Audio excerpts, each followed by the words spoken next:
para entender quais são os tipos de sócio, primeiro você tem que entender o seguinte: sócio não é um cargo, e sim uma condição. Eu sou sócio de uma empresa, ou então a gente chama também, poderia ser um titular da empresa. Ou seja, aquela empresa é minha, eu sou o dono. E por que que existe isso? Por que eu estou falando isso? Porque nem todo sócio realmente trabalha na empresa. Você pode ser sócio e ter apenas uma participação, mas sem exercer nenhuma função lá dentro. Por quê? Tem dois tipos de sócios. Tem o sócio que é o investidor, aquele que vai aportar dinheiro na empresa, e ele não vai trabalhar lá dentro, não vai exercer nenhuma função. Pode até ter direito de voto, de votar em algumas coisas, mas isso não é a mesma coisa que exercer uma função na empresa, não significa dizer que ele está trabalhando todo dia lá. Tá? Tem sócios investidores ainda que nem têm poder de voto, por exemplo, que seria no caso quando a gente diz que ele tem cotas preferenciais sem direito a voto. Preferencial porque, no geral, esse tipo de sócio ele troca o direito de voto dele por uma preferência em receber divisão de lucro. Tá? Mas isso é coisa mais profunda. Mas temos o sócio investidor, isso é um fato. Aquele sócio que apenas investiu na empresa e não vai exercer nenhuma atividade lá dentro, não vai trabalhar todo dia lá dentro. Ele pode até participar de decisões, pode até votar em algumas decisões, mas não é aquela pessoa que vai todo dia lá na empresa, vai estar trabalhando. E aí vem o segundo tipo de sócio, que aí é o sócio que a gente chama de laborativo. Esse sim, é aquele que além da participação dele, do direito de lucro, tudo mais, de ter o direito de voto, ele vai estar lá todo dia na empresa trabalhando. Não precisa ser necessariamente em questão da administração ou estar gerindo.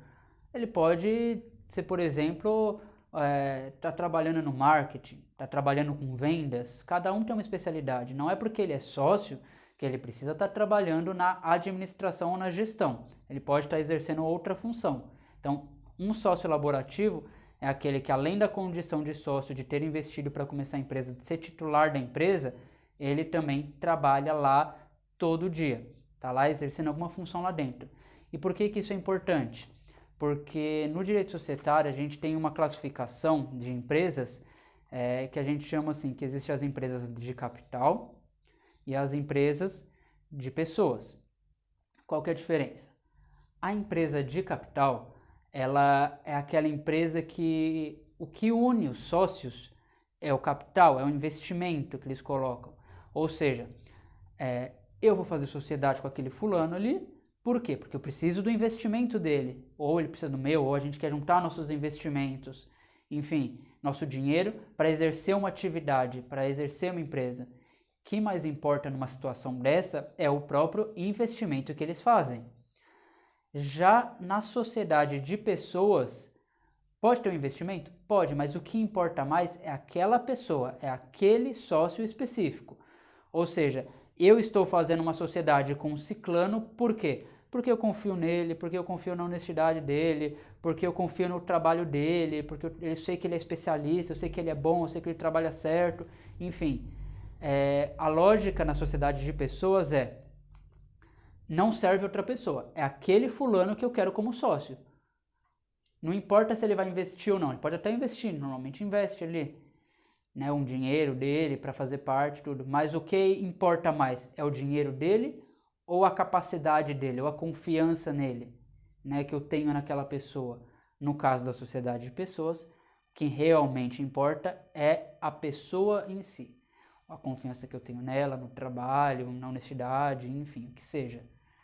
O capital dela não é o mais relevante aqui. É o porquê que eu estou fazendo sociedade com ela, por causa dela em si, daquela pessoa específica. Quando a gente está falando de uma sociedade de capital, que o que importa mais é o investimento, a pessoa em si não importa? Não é bem isso.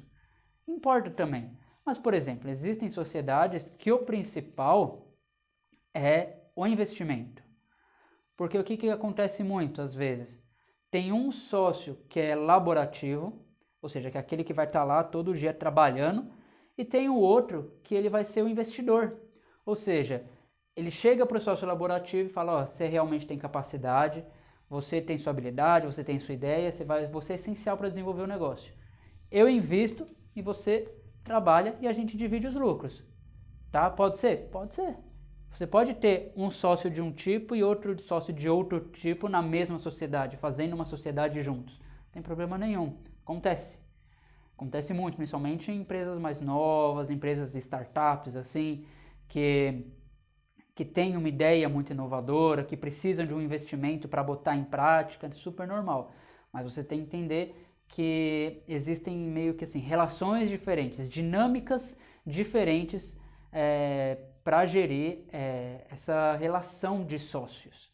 Tá? Não é simplesmente uma, enfim, uma coisa fixa. Eu fiz sócio aqui com sociedade, com tal pessoa, é assim que vai acontecer a dinâmica. Não, as dinâmicas são diferentes dependendo da intenção das pessoas, de como que elas vão participar.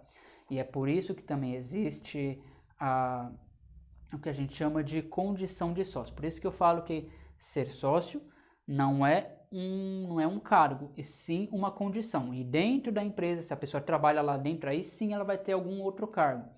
E aí a gente vai ver agora o porquê exatamente que eu digo isso, que ser sócio não é cargo, mas sim uma condição.